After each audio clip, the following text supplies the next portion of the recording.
So we have with us Ankur Garg. He's from the 3TP 2010 batch, and he's received the Young Alumni Achievers Award 2025 in the Arts, Entertainment and Sports category. Ankur is a film producer with a blend of innovative mindset and sharp business acumen. Hailing from Ghaziabad and Uttar Pradesh, Ankur's journey has been unconventional. A graduate of Pune University and an alumnus of prestigious IIMA, Ankur has laid the groundwork for a robust career with formative stint at Microsoft Corporation. In 2012, driven by a desire to create, he transitioned into the world of films, co-founding Luv Films with his childhood friend and celebrated filmmaker Luv Ranjan. So welcome Ankur back to the campus. Thank you so much. Thank you. And how does it feel to receive the award? So to be very honest, I've received multiple team and individual awards while at Microsoft. Our film industry is full of awards, but this Young Alumni Achievers Award just hit very, very differently. I very clearly remember a few weeks back when I got an email from the director IIMA Ahmedabad intimating me about this award. I was just gonna get on my horse in a London countryside for my ride, and I'm generally very focused when I'm riding.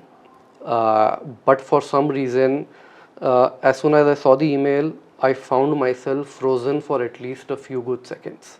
And while on the ride, I could not think of anything else. It's dangerous when you're on horseback to be thinking of anything else but not about the ride, but yeah, that's what it was. I think all it means for me is probably a validation of a lot of decisions that I have taken in life, and I think also acknowledging the contribution of of the role that a lot of people have played in my life. So that's how I see this award. I don't really see this as an individual award for myself, but a lot of different people that you meet at different walks of life who play some part or the other in your life. I think it's a collective award which really helped me being successful in what I am today. Great. And you transitioned from a corporate career at Microsoft to co-founding Luv Films. So what motivated you to shift industries? I think more than what it was to start with, it was who. It was my childhood friend who is now my business partner and a very accomplished filmmaker, Luv. He's the one who really came after my life, convinced me, brainwashed me, let's do this together. He has already directed one film and was on his next. That's when he was like, we both can really do it. So that's how the seed germinated. I'm talking about 2012, when the whole concept of startups and the fundraising, all of this was not really common and well known.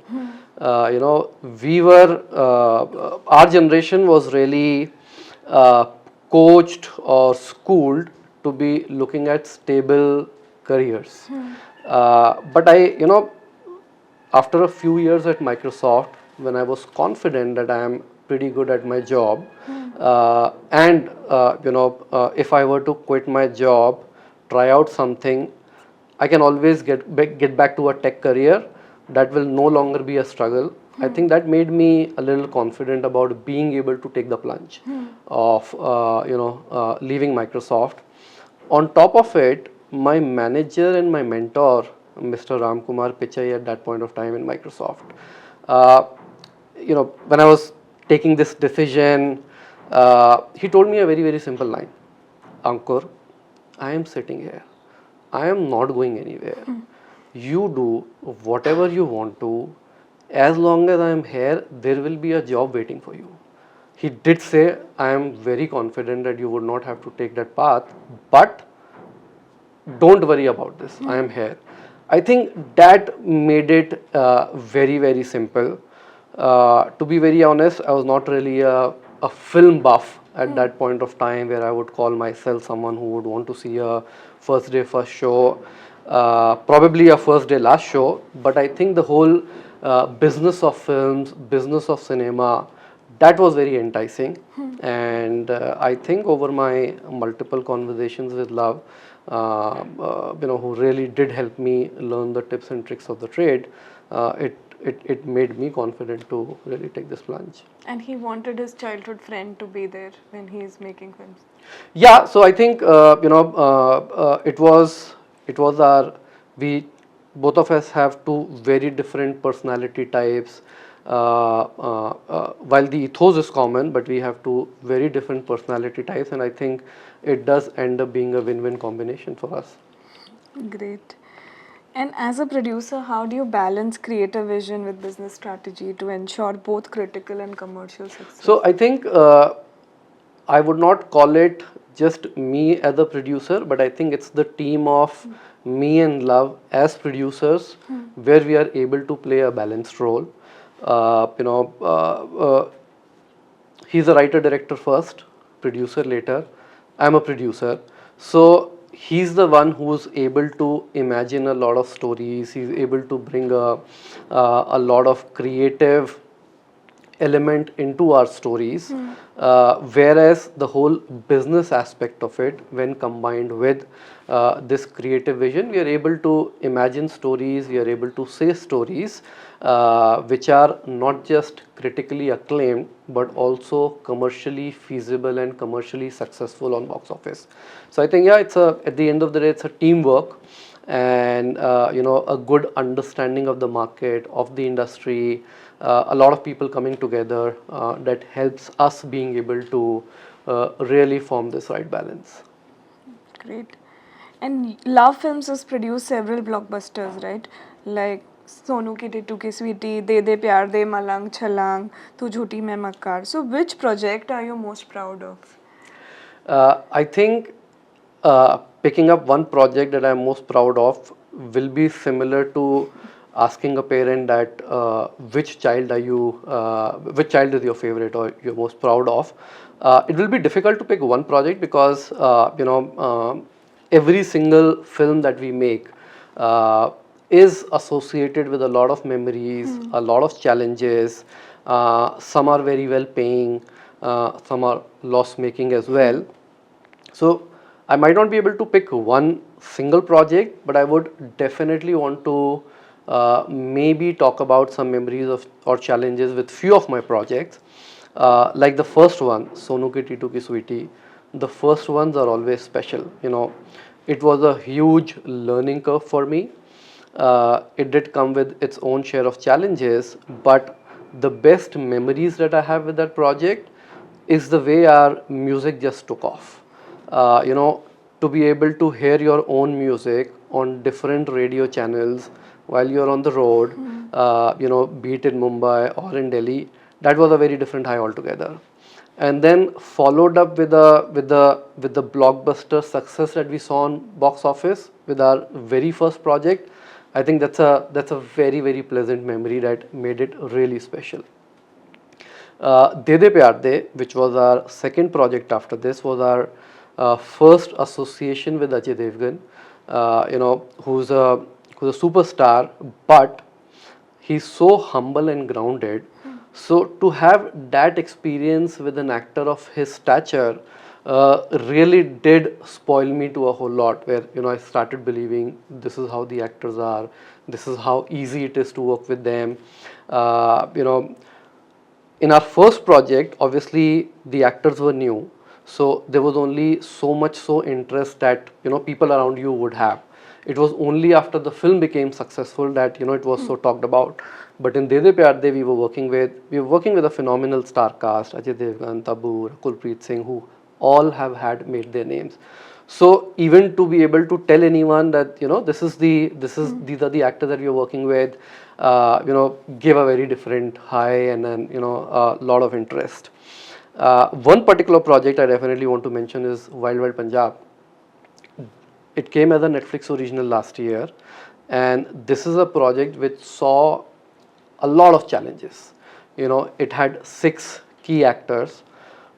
To start with, to be able to manage the dates of all the actors to come together was was a nightmare. You know, everyone was doing multiple projects with different producers and directors of different stature. So to be able to get their dates together, uh, a huge task, followed by a film basically which is a complete road trip. So every day we were shooting on roads, highways, which came up with its own challenges. We saw multiple COVID waves. I think we have seen every single COVID wave while we were making that film. uh, Severe cold in Chandigarh.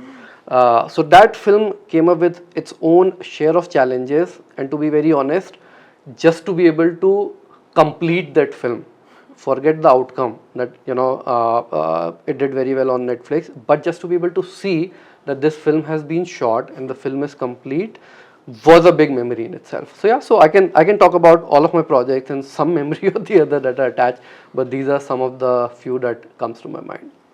And there is a rapid change in the rise of digital platforms. You spoke about Netflix right now, and there is this evolving audience preference. So, how do you see the role of producers evolving in this new landscape? Uh, for a second, let's think from an audience perspective. Uh, what is it that the audience today has? They have choice of content from a 30-seconder Instagram reel to maybe a 2-hour film to hours of binge watching of a TV show. That too scattered across a screen as small as a mobile device, maybe a bigger screen TV in your living room, and a full theatrical experience. That's the choice our audience has these days.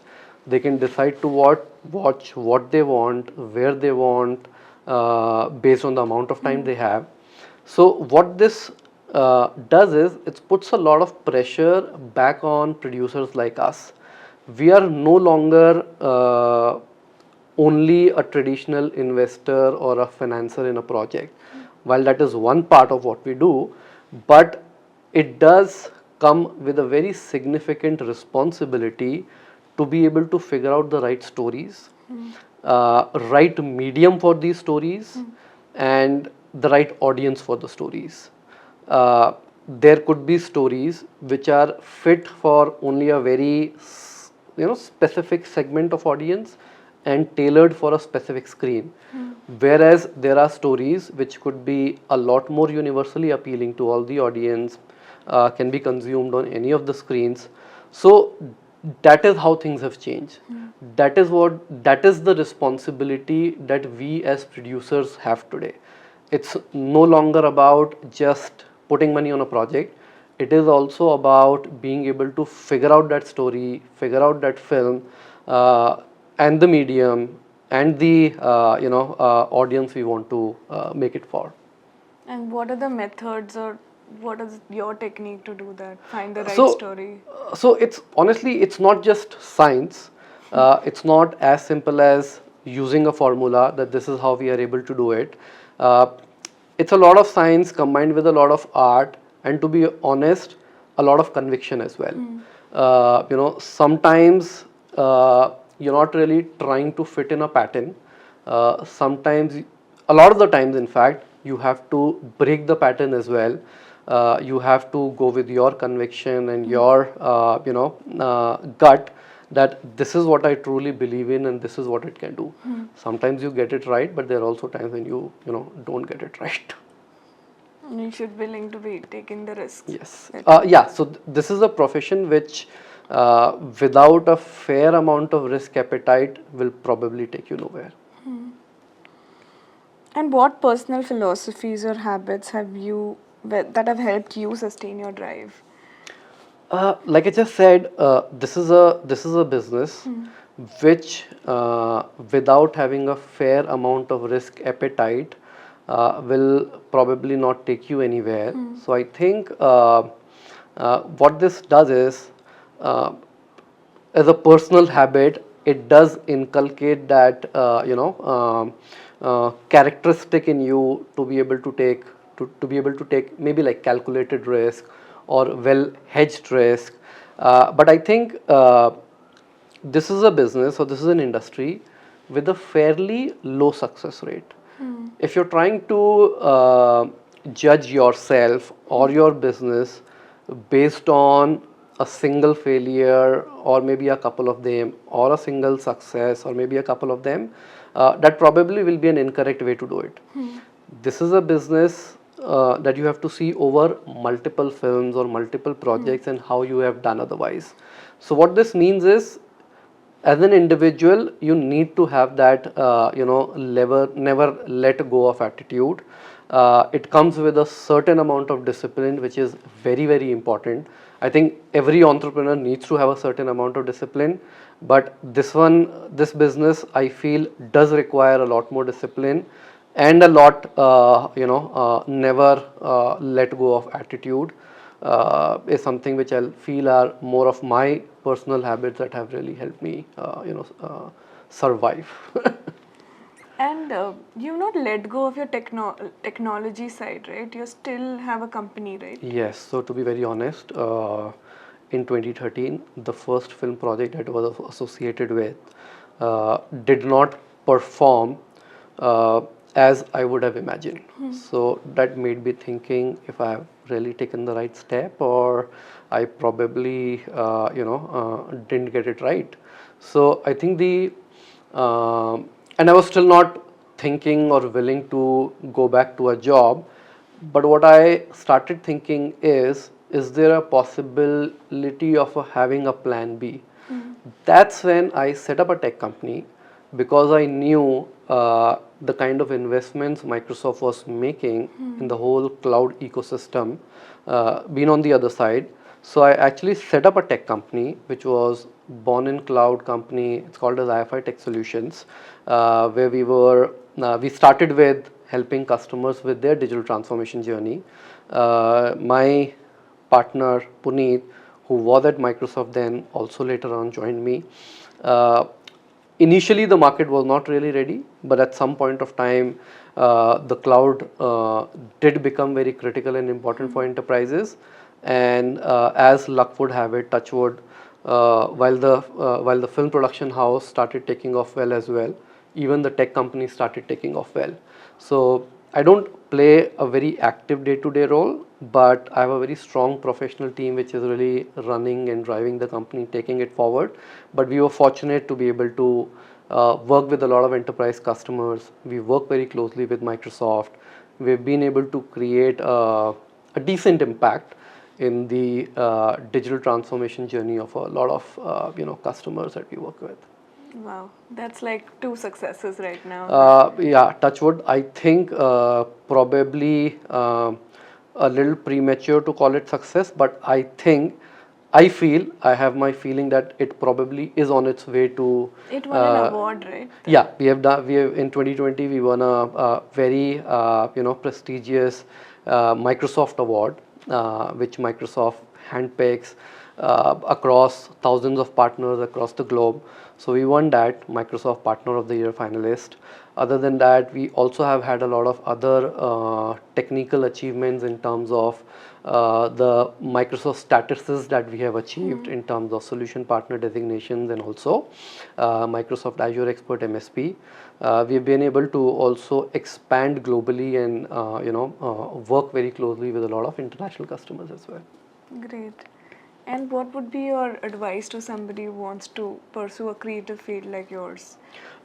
See, I think my advice would be, this is not just now, maybe from a last few years, I think this is probably a perfect time where the industry is not only about superbly creative people, but the overall industry has expanded.